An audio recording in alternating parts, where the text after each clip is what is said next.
নমস্কাৰ পুৱাৰ শিৰোনামৰ সৈতে ষ্টুডিঅ'ত মই ভামহন্ত অন্ধ্ৰপ্ৰদেশৰ বিশাখাপট্টনমত গেছ নিৰ্গমনৰ ভয়ংকৰ ঘটনা এই ঘটনাত এই পৰ্যন্ত মৃত্যু হৈছে 5 জন লোকৰ অসুস্থ আন 2000ৰো অধিক লোক এলজি পলিমাৰ্ছ ইণ্ডাষ্ট্ৰি নামৰ এটা প্ৰতিষ্ঠানত এই ঘটনা সংঘটিত হৈছে বিশাখাপট্টনমৰ আৰআৰ ৱেংকটাপুৰম গাঁৱত অৱস্থিত এই উদ্যোগটোৰ পৰা হঠাতে বিষাক্ত গেছ নিৰ্গত হ'বলৈ ধৰাত মুহূৰ্ততে উদ্যোগটোৰ সমীপত বাস কৰা লোকসকলৰ মুখ আৰু চকুত পুৰণি আৰম্ভ হয় তীব্ৰ যন্ত্ৰণা ছটফটাই মাটিত পৰি গ'ল বহু শিশু কেৱল শিশুৱে নহয় ভয়াৰ্ত লোকসকলে দৌৰাদৌৰি কৰি থাকোতে ঢলি পৰিল পথৰ দাঁতি আৰক্ষী স্বাস্থ্যকৰ্মী আৰু অগ্নি নিৰ্বাপক বাহিনীৰ লোকে উদ্ধাৰ কাৰ্য চলাই আছে যদিও এই ভয়ংকৰ ঘটনাই এক ভয়াবহ ৰূপ ধাৰণ কৰিছে সমগ্ৰ ঘটনাই উল্লেখ কৰিব পাৰি যে 1984 চনত ভূপালত সংঘটিত হৈছিল এনে গেছ দুৰ্ঘটনা আৰু তাৰ পিছত আমি জনাইছো অন্ধ্ৰপ্ৰদেশৰ বিশাখাপট্টনমত গেছ নিৰ্গমনৰ এই ভয়ংকৰ ঘটনা এই ঘটনাত এই পৰ্যন্ত মৃত্যু হৈছে 5 জন লোকৰ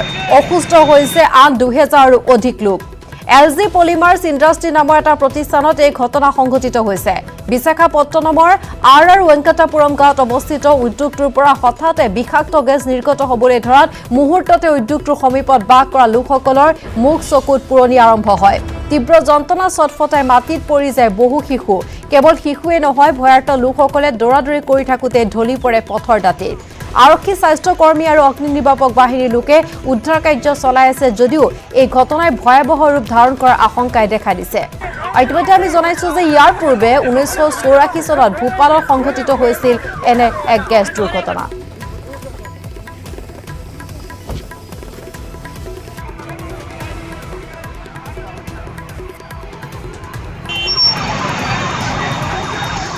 দৃশ্য আমি দেখুৱাইছো সমান্তৰালভাৱে জনাইছো অন্ধ্ৰপ্ৰদেশত সংঘটিত হোৱা বিশাখাপট্টনমত সংঘটিত হোৱা এই ভয়ংকৰ গেছ নিৰ্গমনৰ ঘটনা সন্দৰ্ভত ঘটনাত এই পৰ্যন্ত মৃত্যু হৈছে 5 জন লোকৰ অসুস্থ আন 2000ৰো অধিক লোক এলজি পলিমাৰ্ছ ইণ্ডাষ্ট্ৰি নামৰ এটা প্ৰতিষ্ঠানত এই ঘটনা সংঘটিত হৈছে বিশাখাপট্টনমৰ আৰআৰ ৱেংকটাপুৰম গাঁৱত অৱস্থিত উদ্যোগটোৰ পৰা হঠাতে বিষাক্ত গেছ নিৰ্গত হ'বলৈ ধৰাত মুহূৰ্ততে উদ্যোগটোৰ সমীপত বাস কৰা লোকসকলৰ মুখ আৰু চকুত পুৰণি আৰম্ভ হয় তীব্ৰ যন্ত্ৰণা ছটফটাই মাটিত পৰি যায় বহু শিশু কেৱল শিশুৱে নহয় ভয়াৰ্ত লোকসকলে দৌৰাদৌৰি কৰি থাকোতে ঢলি পৰে পথৰ দাঁতিত আৰক্ষী স্বাস্থ্যকৰ্মী আৰু অগ্নি নিৰ্বাপক বাহিনীৰ লোকে উদ্ধাৰ কাৰ্য চলাই আছে যদিও এই ঘটনাই ভয়াবহ ৰূপ ধাৰণ কৰাৰ আশংকাই দেখা দিছে আৰু ইয়াৰ পূৰ্বে 1984 চনত ভূপালত সংঘটিত হৈছিল এনে গেছ দুৰ্ঘটনা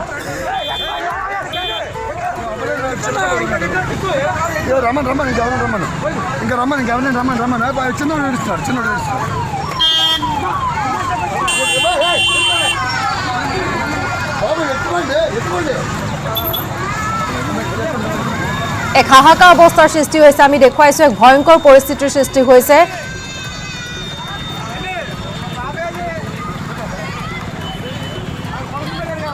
আৰু শেহতীয়া খবৰ জনাব বিচাৰিছো এই সমগ্ৰ ঘটনাত মৃত্যু হোৱা লোকৰ সংখ্যা বৃদ্ধি পাইছে 7 জনলৈ বৃদ্ধি পাইছে এই সমগ্ৰ ঘটনাত মৃত্যু হোৱা লোকৰ সংখ্যা আৰু আমি দৃশ্য দেখুৱাই আছো এক ভয়াবহ পৰিস্থিতিৰ সৃষ্টি হৈছে এই পৰ্যন্ত 7 জন লোকে মৃত্যুক আঁকোৱালি লৈছে আৰু অসুস্থ হৈ আছে 2000ৰো অধিক লোক আৰু বিশাখাপট্টনমৰ আৰআৰ ৱেংকটাপুৰম গাঁৱত অৱস্থিত উদ্যোগৰ পৰা হঠাতে বিষাক্ত গেছ নিৰ্গত হোৱাত আমি দেখুৱাইছো মুহূৰ্ততে উদ্যোগটোৰ সমীপত বাস কৰা লোকসকলৰ মুখ আৰু চকুত পুৰণি আৰম্ভ হয় তীব্ৰ যন্ত্ৰণা ছটফটাই মাটিত পৰি গৈছে বহু শিশু কেৱল শিশু নহয় দেখা গৈছে ভয়াৰ্ত লোকসকলে দৌৰাদৌৰি কৰিতে ঢলি পৰিছে পথৰ দাঁতিত আৰক্ষী স্বাস্থ্যকৰ্মী আৰু অগ্নি নিৰ্বাপক বাহিনীৰ লোকে উদ্ধাৰ কাৰ্য চলাই আছে যদিও এই ঘটনাই ভয়াবহ ৰূপ ধাৰণ কৰিছে এক হাহাকাৰ অৱস্থাৰ সৃষ্টি হৈছে উদ্ধাৰ অভিযান অব্যাহত আছে আমি দেখুৱাইছো অসুস্থ হৈ পৰিছে যথেষ্ট সংখ্যক লোক প্ৰায় 2000ৰো অধিক লোক এনেদৰে আমি দৃশ্য দেখুৱাইছো কিদৰে মাটিত ঢলি পৰিছে অসুস্থ হৈ পৰিছে আৰু মৃত্যুৰ সংখ্যা বৃদ্ধি পাইছে 7 গৰাকীলৈ বৃদ্ধি পাইছে সমগ্ৰ ঘটনাত মৃত্যু হোৱা লোকৰ সংখ্যা উদ্ধাৰ অভিযান অব্যাহত আছে লোকসকলক চিকিৎসালয়ত ভৰ্তি কৰোৱা হৈছে কিন্তু এক ভয়াবহ অৱস্থা আমি জনাইছো চিকিৎসালয়ত যথেষ্ট গুৰুতৰ তেওঁলোকৰ অৱস্থা বুলি চিকিৎসকে জনাইছে যাৰ পৰিপ্ৰেক্ষিতত মৃত্যুৰ সংখ্যা বৃদ্ধি পাইছে 7 জনলৈ বৃদ্ধি পাইছে মৃত্যুৰ সংখ্যা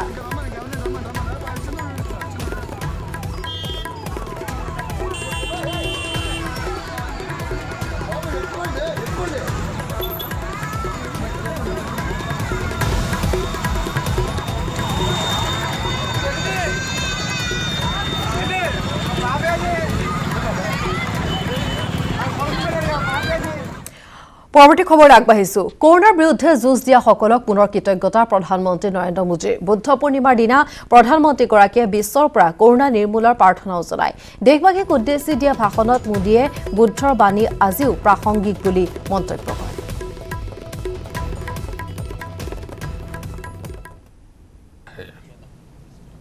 साथियों ऐसे समय में जब दुनिया में उथल-पुथल है कई बार दुख निराशा हताशा का भाव बहुत ज्यादा दिखता है तब भगवान बुद्ध की सीख और भी प्रासंगिक हो जाती है भगवान बुद्ध कहते थे कि मानव को निरंतर ये प्रयास करना चाहिए कि वो कठिन स्थितियों पर विजय प्राप्त करे उनसे बाहर निकले थक कर रुक जाना ये विकल्प नहीं हो सकता आज हम सब भी एक कठिन परिस्थिति से निकलने के लिए निरंतर जुटे हुए हैं साथ मिलकर काम कर रहे हैं भगवान बुद्ध के बताए 4 सत्य यानी दया करुणा सुख दुख के प्रति समभाव और जो जैसा है उसको उसी रूप में स्वीकारना ये सत्य निरंतर भारत भूमि की प्रेरणा बने हुए हैं आज आप भी देख रहे हैं कि भारत निस्वार्थ भाव से बिना किसी भेद के अपने यहां भी और पूरे विश्व में कहीं भी संकट में घिरे व्यक्ति के साथ पूरी मजबूती से खड़ा है लाभ हानि समर्थ असमर्थ से अलग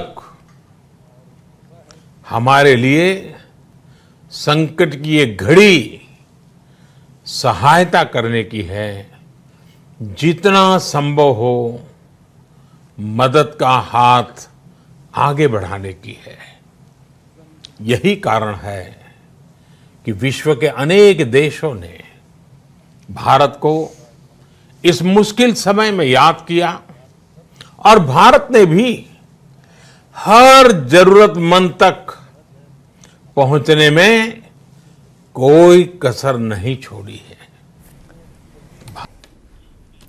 ভাৰতত 50,000 অতিক্ৰম কৰিছে কৰোনা সংক্ৰমিত এই পৰ্যন্ত ভাৰতত সংক্ৰমিত হৈছে 52,952 গৰাকী লোক 1793 বৃদ্ধি হৈছে কৰোনাত মৃত লোকৰ সংখ্যা বিগত 24 ঘণ্টাত ভাৰতত মৃত্যু হৈছে 89 গৰাকী লোকৰ বুধবাৰে পুৱা 8 বজালৈ মৃত্যুৰ সংখ্যা আছিল 1694 গৰাকী মহাৰাষ্ট্ৰৰ সৰ্বাধিক 651 গৰাকী লোকৰ মৃত্যু হৈছে ভাৰতত আৰোগ্য লাভ কৰিছে 15,265 গৰাকী লোকে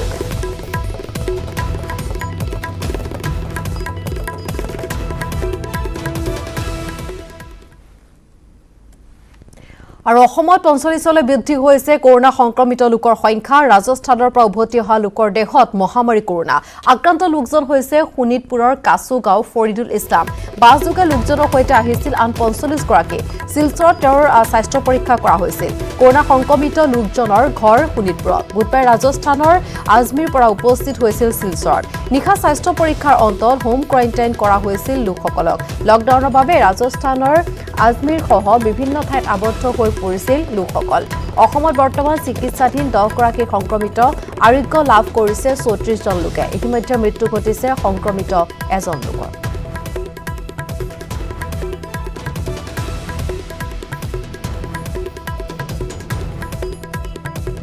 আৰু এখন ৰবট আগবঢ়াইছো আমাৰ সাংবাদিক অনিৰুদ্ধ ৰাজখোৱাৰ প্ৰতিবেদন হয় কালি অসমৰ যেতিয়া প্ৰথম গৰাকী কোভিড পজিটিভ পেশেন্টক ইয়াৰ পৰা ৰিহাই দিয়া হৈছিল তেতিয়া এই শিলচৰত আকৌ এটা পজিটিভ পেশেন্ট ওলাইছে আজমেৰৰ পৰা অহা কালি বাছেদি অহা 46 পেছেঞ্জাৰৰ মধ্যে এজন শোণিতপুৰৰ কচুগাঁৱৰ বাসিন্দা তাক কোভিড পজিটিভ পোৱা গৈছে। সোৱাব টেষ্ট কৰা হৈছিলে কালি যেতিয়া শিলচৰ ISBত যেতিয়া লেণ্ড কৰিছে, লেণ্ড কৰাৰ লগতে তাতে সোৱাব টেষ্ট কৰা হৈছিলে আৰু সোৱাব টেষ্টৰ ৰিজাল্ট কালি ৰাতি আমি দেখিছোঁ আমাৰ স্বাস্থ্যমন্ত্ৰী ডক্টৰ হিমন্ত বিশ্ব শৰ্মাই টুইট কৰিছে ৰাতি 9:30 বজাত যে আৰু এটা কোভিড পেচেণ্ট কাছাৰত ধৰা পৰিছে। এই কাছাৰত যেতিয়াই সি ধৰা পৰিছে তেতিয়াই শিলচৰ মেডিকেল কলেজত কোভিড ৱাৰ্ড আছে, কোভিড ৱাৰ্ডত অনা হৈছে এই আজমেৰৰ পৰা অহা এই পেচেণ্টখনক। কিন্তু ডাঙৰ কথা হ'ল তাৰ লগত আৰু 45 পেছেঞ্জাৰ আহিছে। এই পেছেঞ্জাৰক লগে লগে জিলা প্ৰশাসন আৰু শিলচৰ মেডিকেল অথৰিটিজ কোৱাৰেণ্টাইন তিনিটা ইনষ্টিটিউচনৰ স্থানত কোৱাৰেণ্টাইন কৰা হৈছে। সোৱাব টেষ্ট চবৰ অলমষ্ট হৈ গৈছে আৰু 3-4জন পেছেঞ্জাৰ ৰৈছে যাৰ সোৱাব টেষ্ট আজি হৈ যাব। কিন্তু ডাঙৰ কথা হ'ল আজি আমি ইভিনিঙত গম পাম যে এই পেচেণ্টৰ ৰিজাল্ট যেতিয়া ওলাব তেতিয়াহে গম পাম আৰু কোনোবা পেছেঞ্জাৰৰ এই পেচেণ্টৰ লগত আহিছে যে কিবা পজিটিভ কেছ ওলাই নাই। এটা ডাঙৰ কথা হৈছে যেতিয়া আহিছে আজমেৰৰ পৰা 2365 কিলোমিটাৰৰ পৰা শিলচৰলৈ ফাৰ্ষ্ট চেকিং এটা হৈছিলে অসমত যেতিয়া সোমাইছিলে কোকৰাঝাৰৰ স্ক্ৰিনিঙত তেতিয়া চবকেইটা পেছেঞ্জাৰক টেষ্ট কৰা হৈছিলে, স্ক্ৰিনিং কৰা হৈছিলে, কিন্তু ধৰা পৰা নাই। শিলচৰ অহাৰ পিছত যিমান টাইম আহিছে পেছেঞ্জাৰক এটা ডাউট কৰিছে বেলেগ পেছেঞ্জাৰে এই মানুহৰ কিবা চিমটম থাকিব পাৰে, সেইটো কাৰণে সোৱাব টেষ্টৰ কাৰণে ৰিকুৱেষ্ট কৰিছিলে ISBত। সোৱাব টেষ্টৰ পিছতেই পজিটিভ কেছ ওলাইছে।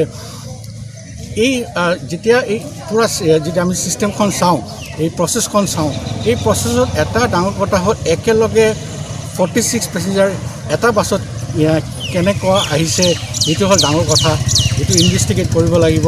কিন্তু এতিয়া এটা এই যে একেলগে 46 পেছেঞ্জাৰ আহিছে আমি ভালকৈ জানিব পাৰিছোঁ যে এই বাছত ইমানখিনি পেছেঞ্জাৰ একেলগে অহাতে লকডাউন শিথিল হোৱাৰ পাছতে অসমলৈ কৰোনাৰ ভাবুকি বহিৰাজ্যৰ লোকৰ প্ৰৱেশৰ পাছত অসমত পুনৰ সংক্ৰমিত লোকৰ সংখ্যা বৃদ্ধিৰ আশংকাই দেখা দিছে। ইতিমধ্যে বুধবাৰে ৰাজস্থানৰ পৰা উভতা লোকজনৰ দেশত মহামাৰী কৰোনাৰ অৱস্থিতি ধৰা পৰাৰ কথা আমি অৱগত কৰিছোঁ।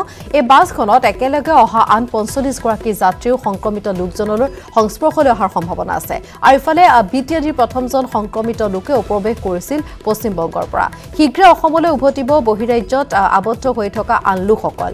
আজিৰ পৰা যিহেতু স্বদেশলৈ আৰম্ভ হ'ব বিদেশত আবদ্ধ লোকৰ উভতনি যাত্ৰা। ৰেড জোনৰ বাহিৰে কেন্দ্ৰীয় চৰকাৰে যথেষ্ট শিথিলতাৰে দেশত বলৱৎ কৰিছিল তৃতীয় পৰ্যায়ৰ লকডাউন। অসম চৰকাৰৰ নিজাববীয়াকৈ শিথিল কৰিছিল। এনে পৰিস্থিতিত অসমৰ জনস্বাস্থ্যৰ প্ৰতি তীব্ৰ ভাবুকি নামি অহাৰ আশংকা প্ৰকট হৈ পৰিছে। অসমত প্ৰৱেশ কৰা লোকসকলে চৰকাৰী নীতি নিৰ্দেশনা মানি নচলিলে অসমত পুনৰ সংক্ৰমিত লোকৰ সংখ্যা বৃদ্ধি পোৱাৰ সম্ভাৱনা আছে।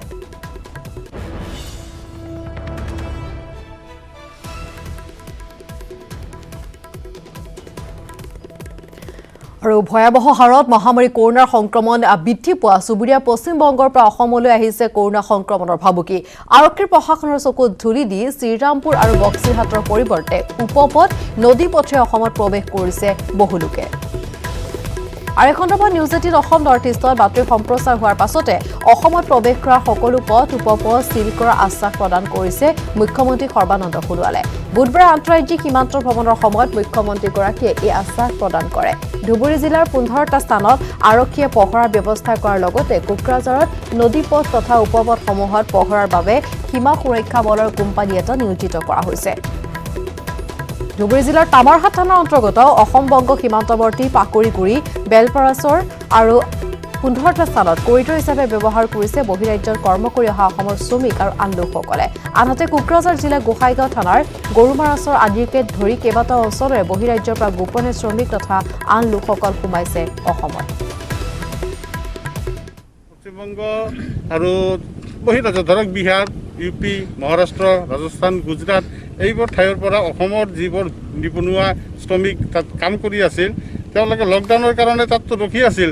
কেনেবাকৈ মানে ওলাই আহিছে, খোজকাঢ়িয়ে হওক বা বাছেৰে হওক বা ট্ৰাকেৰে হওক, আহি পেলাই এই বক্সিৰহাটৰ পৰা খোজকাঢ়ি এই নৈখন এনেতো ঘাটত পাৰ হ'ব নোৱাৰে, কিন্তু এই টুলুঙা নৌকা দি পাৰ হয়। পাৰ হৈ পেলাই এই হাতীধুৰা তামাৰহাটেদি মানে খোজকাঢ়ি আৰু এই সন্দৰ্ভত আমি আৰু অধিক কথা পাতিবৰ বাবে পোনপটীয়াভাৱে সংযুক্ত হৈছো আমাৰ সাংবাদিক জ্যোতিৰ্ময় চক্ৰৱৰ্তীৰ সৈতে। জ্যোতিৰ্ময়, আমি এই সন্দৰ্ভত বাতৰি সম্প্ৰচাৰ কৰাইছো আৰু তাৰ পিছতে দেখা পোৱা গৈছে যিসমূহ পথ উপপথ চিল কৰা আশ্বাস প্ৰদান কৰিছে মুখ্যমন্ত্ৰী সৰ্বানন্দ সোণোৱালে, কিন্তু তাৰ পিছতো যিহেতু লোকসকলৰ আগমন ঘটিছে বুলি জানিব পৰা গৈছে, কি আছে আপোনাৰ হাতত সবিশেষ তথ্য? নিশ্চয়কৈ ইভা, এইটো গুৰুত্বপূৰ্ণ কথা, কাৰণ দেখা গৈছে যে যি সীমান্ত ছাগলীয়া ধুবুৰী ছাগলীয়া সীমান্ত আৰু কোকৰাঝাৰ আৰু শ্ৰীৰামপুৰ সীমান্ত, এই দুটা সীমান্তত ইতিমধ্যে চিল কৰা হৈছে। আমাৰ পিছফালে যি আপোনালোকে দৃশ্য দেখা পাইছে, এনেকৈ প্ৰতিখন গাড়ীক তন্নতন্নকৈ তালাচী কৰি ভিতৰলৈ সোমাবলৈ দিয়া হৈছে। কিন্তু এটা কথা যে ছাগলীয়াৰ পৰা শ্ৰীৰামপুৰলৈ বিস্তৃত প্ৰায় 40 কিলোমিটাৰ পথ, যি গাঁৱৰ লগত সংলগ্ন পশ্চিমবংগৰ সীমান্তত, তাত কেনেধৰণৰ নিৰাপত্তা লোৱা হৈছে? কাৰণ বিভিন্ন ধৰণৰ উপপথ আছে, বিভিন্ন ধৰণৰ নৈ আছে, সৰু জান জুৰি আছে মাজে মাজে, তেনে ক্ষেত্ৰত সেইবিলাক কিন্তু মানুহ সোমাই আছিল দীৰ্ঘদিনৰ পৰা এটা অভিযোগ আছে। আৰু সৰু সৰু গাড়ীত আচলতে পশ্চিমবংগৰ পৰা সামগ্ৰী ইয়ালৈ ভিতৰলৈ প্ৰৱেশ কৰাৰ এটা তথ্য আহি আছিল। তেনে ক্ষেত্ৰত নিউজ 18 অসম নৰ্থ ইষ্টত আমাৰ সাংবাদিকে সেই বাতৰি সম্প্ৰচাৰ কৰাৰ পিছত কালি দেখা গৈছিল শ্ৰীৰামপুৰত যেতিয়া মুখ্যমন্ত্ৰী আহিল, তেওঁ মুখ্যমন্ত্ৰী নিজেই সমগ্ৰ ঘটনাটোৰ ওপৰত দৃষ্টি আকৰ্ষণ কৰিছে। সকলোৰে প্ৰশাসনৰ উপায়ুক্তৰ পৰা আৰম্ভ কৰি আৰক্ষী অধীক্ষক তেওঁলোকক নিৰ্দেশ দিছে যে এই সমগ্ৰ অঞ্চলটো আচলতে যিবিলাক উপপথ আছে বা সেইবিলাক সৰু সৰু জান জুৰি আছে, য'ত নাৱৰ ব্যৱস্থা আছে, সেইসমূহত চোকা দৃষ্টি ৰাখিব লাগে। কোনো ধৰণৰ মানুহ যেন পশ্চিমবংগৰ পৰা বিনা স্বাস্থ্য পৰীক্ষা কৰাকে অসমলৈ প্ৰৱেশ কৰিব নোৱাৰে, তাৰ প্ৰতি দৃষ্টি ৰাখিব লাগে। সেই কথা কিন্তু ইতিমধ্যে সাদৰি কৰিছে। আৰু ইতিমধ্যে আমাৰ হাতত যিখিনি আহি তথ্য কৰিছে, এটা বেটেলিয়ান আৰক্ষীৰ এটা বেটেলিয়ান তাত নিয়োগ কৰা হৈছে আৰু সমগ্ৰ অঞ্চলেদি কোনো ধৰণৰ মানুহ যেন প্ৰৱেশ কৰিব নোৱাৰে তাৰ প্ৰতি চোকা দৃষ্টি ৰখা হৈছে। আৰু এটা কথা উল্লেখ কৰিব লাগিব ইভা, এই মুহূৰ্তত আমি য'ত উপস্থিত আছোঁ ছাগলীয়া এই সীমান্তত, এই ছাগলীয়া সীমান্তত আপোনালোকে দেখা পাইছে বা কাৰোবাৰ ৰাজস্থান দেখুৱাব সেই দৃশ্য। ইয়াত কিন্তু প্ৰতিখন বাহনৰ পৰা যি মানুহ আহিছে, আপোনালোকে যে সন্মুখত এম্বুলেঞ্চখন দেখা পাইছে, এম্বুলেঞ্চেতো বহিৰাজ্যৰ পৰা মানুহ আহি আছে, ৰোগী আহি আছে, তেওঁলোকক কিন্তু সেই তাতে আছে স্বাস্থ্য পৰীক্ষাৰ কাৰণে বিভিন্ন টেণ্ট বনোৱা হৈছে। আৰক্ষীৰ এটা বিশেষ চেল বহোৱা হৈছে, ইয়াত আৰক্ষী অধীক্ষক পৰ্যায়ৰ এজন বিষয়া ইয়াত বহি আছে। আৰু এই সমগ্ৰ ঘটনা তদাৰক কৰা হৈছে, CCTV সংলগ্ন কৰা হৈছে সমগ্ৰ অঞ্চলত, যেনে কোনো ধৰণৰ কোনো মানুহ বিনা চেকিঙত আচলতে ৰাজ্যলৈ প্ৰৱেশ কৰিব নোৱাৰে আৰু পশ্চিমবংগৰ পৰা যেন কোনো ধৰণে কোনে মহামাৰী ৰাজ্যলৈ বিয়পাব নোৱাৰে তাৰ কাৰণে ব্যৱস্থা লৈছে। আৰু গুৰুত্বপূৰ্ণ কথা এইটো যে পশ্চিমবংগ সীমান্তৰ যে আলিপুৰ জিলা আছে অসমৰ লগত সংলগ্ন, সেই আলিপুৰ জিলা ইতিমধ্যে ৰেড জিলা হিচাপে ঘোষিত হৈছে। তাত 4জনকৈ ব্যক্তি 3 দিন পূৰ্বে কৰোণা আক্ৰান্ত হিচাপে ঘোষণা হৈছে। তেনে ক্ষেত্ৰত কিন্তু যথেষ্ট আচলতে স্পৰ্শকাতৰ এই সীমান্তটো। আৰু এই সীমান্তৰ কিন্তু কেৱল মাত্ৰ নেশ্যনেল হাইৱে বা হাইৱে ৰোধ কৰিলে নহ'ব, যিসমূহ উপপথ আছে, যিসমূহ সৰু জান জুৰি থকাৰ পথসমূহ আছে, সেইসমূহ কিন্তু বন্ধ কৰা অধিক প্ৰয়োজন হৈ পৰিছে এই মুহূৰ্তত। নিশ্চয় অধিক প্ৰয়োজন হৈ পৰিছে। জ্যোতিৰ্ময়, এই মুহূৰ্তত আপোনাক ধন্যবাদ জনাইছোঁ শেহতীয়া এইখিনি খবৰ আমাক আপুনি জনোৱাৰ বাবে।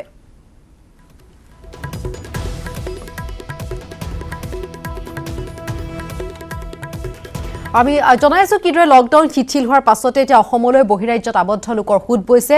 লখিমপুৰ জিলাৰে বহু লোকে প্ৰৱেশ কৰিছে অসমত। জিলাখনৰ প্ৰৱেশ দ্বাৰত সকলো লোকৰ স্বাস্থ্য পৰীক্ষাৰ লগতে স্বাস্থ্য বিভাগ আৰু প্ৰশাসনে লিপিবদ্ধ কৰিছে ভ্ৰমণ সম্পৰ্কীয় সকলো তথ্য। আৰু এই সন্দৰ্ভত আগবঢ়াইছোঁ আমাৰ লখিমপুৰৰ সাংবাদিক সঞ্জীৱ লাহনৰ এক প্ৰতিবেদন। হয়, তৃতীয় বজাৰ লকডাউনত কিছু শিথিলতা দিয়াৰ পিছত অন্য ৰাজ্যৰ পৰা যেনেদৰে ঠিক অসমলৈ বিভিন্ন ধৰণৰ লোক আবদ্ধ হৈ থকা লোক আহিব পাৰিছে, ঠিক তেনেদৰে অন্যান্য জিলাসমূহত যেনেদৰে বিভিন্ন ধৰণৰ ছাত্ৰ ছাত্ৰী হওক বা বিভিন্ন ধৰণৰ লোক আবদ্ধ হৈ আছিলে, তেওঁলোকৰ ঘৰলৈ অহাৰ সুযোগ পাইছে। মই বৰ্তমান উপস্থিত আছোঁ লখিমপুৰ জিলালৈ প্ৰৱেশ কৰা 15 নম্বৰ ৰাষ্ট্ৰীয় ঘাইপথত। আৰু 15 নম্বৰ ৰাষ্ট্ৰীয় ঘাইপথৰ ঢলপুৰতে প্ৰত্যেকখন গাড়ী যাত্ৰীসকলক তন্নতন্নকৈ স্বাস্থ্য পৰীক্ষা কৰি জিলাখনলৈ সোমাবলৈ দিছে। মোৰ সহযোগ মই দেখুৱাবলৈ যত্ন কৰিম। এনেদৰে ঠিক যিসকল যাত্ৰী অন্য জিলাৰ পৰা আহিছে বা বিভিন্ন বাহিৰৰ পৰা আহিছে, তেওঁলোকক তন্নতন্নকৈ ইয়াত স্বাস্থ্য পৰীক্ষা কৰা হৈছে। স্বাস্থ্য পৰীক্ষাৰ অন্তত তেওঁলোকক হয় কোৱাৰেণ্টাইনত ৰখা হ'ব, নহ'লে ঘৰলৈ যাবলৈ অনুমতি দিয়া হ'ব বা চিকিৎসকসকলে যি বিধিগত দিহা পৰামৰ্শ আছে সেয়া দিব। মই দেখুৱাইছোঁ, পোনে পোনে দেখুৱাবলৈ যত্ন কৰিছোঁ। লখিমপুৰ জিলাৰ ঢলপুৰতে লখিমপুৰ জিলালৈ অহা যি মুখ্য পথ 15 নম্বৰ ৰাষ্ট্ৰীয় ঘাইপথ, তাতে এনেদৰে চিকিৎসকৰ দল বা নিৰাপত্তাৰক্ষী তেওঁলোকে শিবিৰ পাতি যি বাহিৰৰ পৰা অহা যিসকল যাত্ৰী আছে, বাছৰ যাত্ৰী, তেওঁলোকক স্বাস্থ্য পৰীক্ষা কৰিছে আৰু তাৰ অন্তত স্বাস্থ্য সম্পৰ্কীয় দিহা পৰামৰ্শ দি তেওঁলোকক ঘৰলৈ বা কোৱাৰেণ্টাইনত ৰখাৰ ব্যৱস্থা কৰিব। মই চিকিৎসকৰ দল ব্যস্ত হৈ আছে, দেখিছোঁ আৰক্ষীও ব্যস্ত হৈ আছে আৰু তাৰ সমানে যিসকল দূৰণিবতীয়া যাত্ৰী আছে তেওঁলোককো সোধা পোছা অব্যাহত ৰাখিছে। মই সমগ্ৰ দৃশ্য দেখুৱাইছোঁ আৰু তাৰ মাজতে কথা পতাও যত্ন কৰিম। যাত্ৰী আছে, ক'ৰ পৰা আহিছে, কিমান দিন তেওঁলোক বা কি অৱস্থাত তেওঁলোকে আহি লখিমপুৰ পাইছে সেই সম্পৰ্কে কথা পতাৰ যত্ন কৰিম। মই আপোনাৰ ওচৰলৈকে আহিছোঁ। ক'ৰ পৰা আহিছে আপুনি? মই লখিমপুৰৰ পৰা আহিছোঁ ঘুৰিপৰীয়া। নহয় ক'ৰ পৰা আহিলে এতিয়া? কোটা ৰাজস্থান। ৰাজস্থানত আছিলে ন? গুৱাহাটীত নিশ্চয় কোৱাৰেণ্টাইনত আছিলে? গুৱাহাটীত চৌধুৰী কোৱাৰেণ্টাইন আছিলোঁ আমি সৰুজা ষ্টেডিয়ামৰ ওচৰত এটা কেম্প বনাইছিলে তাতে আমি 214জন ল'ৰা তাতে আছিলোঁ আৰু পেৰেণ্টছ আছিলে তাতে মানে কোৱাৰেণ্টাইন আছিলে তাত হৈছিলে আমাৰ। হয়, কোটাত আপোনালোকে অধ্যয়ন কৰি আছে নে অন্য কিবা কামত আছিলে? নহয় মানে পৰীক্ষা কৰি আছিলোঁ মানে পঢ়ি আছিলে আমাৰ কোচিং ইনষ্টিটিউটত এলেনত পঢ়ি আছিলোঁ আমাৰ পৰীক্ষাৰ কাৰণে সেইকাৰণে। হয়, এতিয়া গম পাইছে চাগে নিশ্চয় আপোনালোকৰ অসুবিধা হৈছে। বিভিন্ন স্থানত স্বাস্থ্য পৰীক্ষাৰ সন্মুখীন হ'বলগীয়া হৈছে, বিভিন্ন প্ৰশ্নৰ সন্মুখীন হ'বলগীয়া হৈছে, কিন্তু উপায় নাই। কৰোণা সন্তাপ সকলোৱে গম পাইছে। আপোনালোকৰ কথা পাতিম। আপুনি ক'ৰ পৰা আহিছে? মই লখিমপুৰৰে। আৰু ক'ত আছিলে? কোটাত আছিল ৰাজস্থানৰ। ৰাজস্থানৰ কোটাত আছিলে। আপুনি নিশ্চয় কোৱাৰেণ্টাইনত আছিলে নহয় জানো? গুৱাহাটীৰ সৰুসজাই ষ্টেডিয়ামত কোৱাৰেণ্টাইন ব্যৱস্থা কৰিছিলে আমাৰ। হয় হয় হয়। তাত কিমান দিন থাকিলে? তাতে এতিয়া আপোনাৰ 12 দিন। 12 দিন থাকিলে নহয় জানো? আপুনি কেইদিন থাকিলে কোৱাৰেণ্টাইনত? 12 দিন থাকিলে। একেলগে কোটাতে আছিলে আপুনি? হয়, এইসকল ছাত্ৰ কোটাত আছিলে আৰু তেওঁলোকক যেতিয়া অসমলৈ অনা হৈছিলে, অসমত তেওঁলোকক সৰুসজাই ষ্টেডিয়ামত যি শিবিৰ পাতিছিলে, কোৱাৰেণ্টাইন কেম্প পাতিছিলে, তাত তেওঁলোকে কিছুমানে 14 দিন, কিছুমানে 12 দিন থাকি আহিছে। তাৰপিছতো যেতিয়া লখিমপুৰলৈ আহিছে, নিজৰ জিলালৈ আহিছে, তাৰপিছতো তেওঁলোকক স্বাস্থ্য পৰীক্ষা কৰা হৈছে আৰু স্বাস্থ্য পৰীক্ষাৰ অন্তত তেওঁলোকক যদি প্ৰয়োজন হয় কোৱাৰেণ্টাইনত ৰখা হ'ব বা তেওঁলোকক ঘৰলৈ যাব দিয়া হ'ব। আৰু দেশত তৃতীয় পৰ্যায়ৰ লকডাউনৰ আজি ৪ৰ্থ দিন। দৰং জিলা গ্ৰীণ জোনত থকাৰ বাবে কিছু শিথিল হৈছে লকডাউন। লকডাউনৰ কাৰণে ৪০ দিন ঘৰৰ ভিতৰত আবদ্ধ হৈ থকা শ্ৰমিকসকলে নিজৰ কাম কৰিবলৈ ওলাই আহিছে। মঙলদৈ উত্তৰা গাঁও পঞ্চায়ততো আৰ্থিক সংকটত পৰা শ্ৰমিকসকল যাব পৰা নাছিল দিন হাজিৰা কৰিবলৈ। আৰু এতিয়া গাঁৱে গাঁৱে MGNৰেগাৰ অধীনত শ্ৰমিকসকলে আৰম্ভ কৰিছে কাম। লকডাউনৰ সময়ত আৰ্থিক সংকটত পৰা শ্ৰমিকসকল কিছু সকাহ লাভ কৰিছে যদিও জব কাৰ্ডৰ জৰিয়তে কাম কৰিবলগীয়া হৈছে। মঙলদৈ উত্তৰা গাঁও পঞ্চায়তত আমি দেখুৱাইছো এইদৰে শ্ৰমিকসকল ঘূৰি আহিছে নিজ নিজ কৰ্মক্ষেত্ৰলৈ।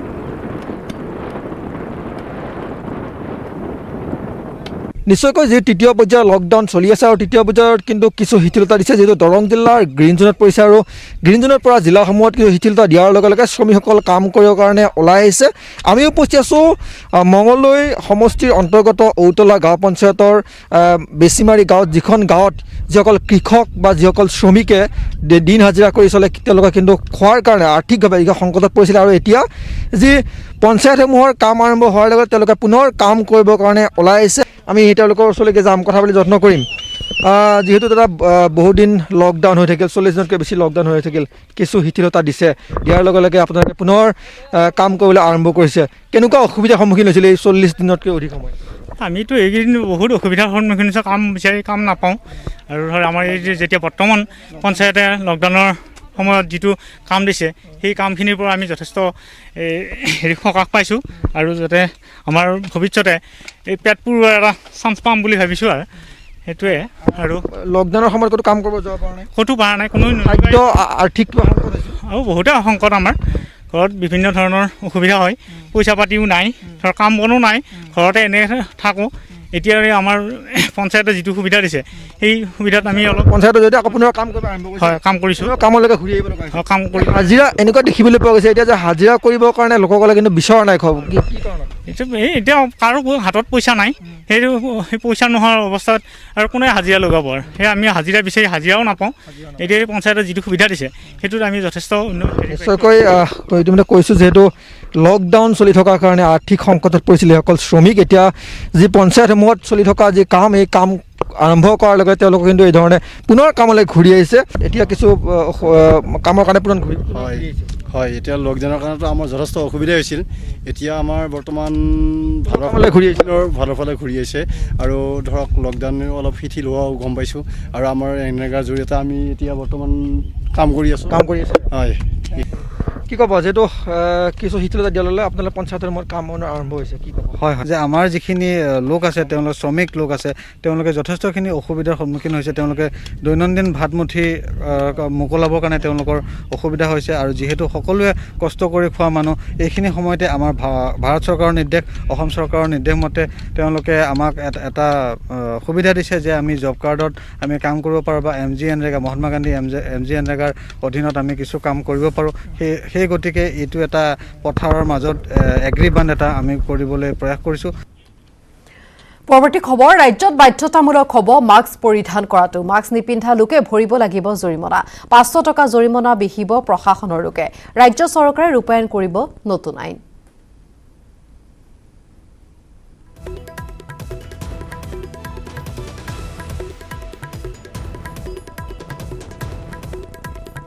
ৰাজ্যত বাধ্যতামূলক কৰা হ'ব মাস্ক পৰিধান কৰাটো মাস্ক নিপিন্ধা লোকে জৰিমনা ভৰিব লাগিব 500 টকা জৰিমনা বিহিব প্ৰশাসনৰ লোকে ৰাজ্য চৰকাৰে এই সন্দৰ্ভত অতি শীঘ্ৰে ৰূপায়ণ কৰিব নতুন আইন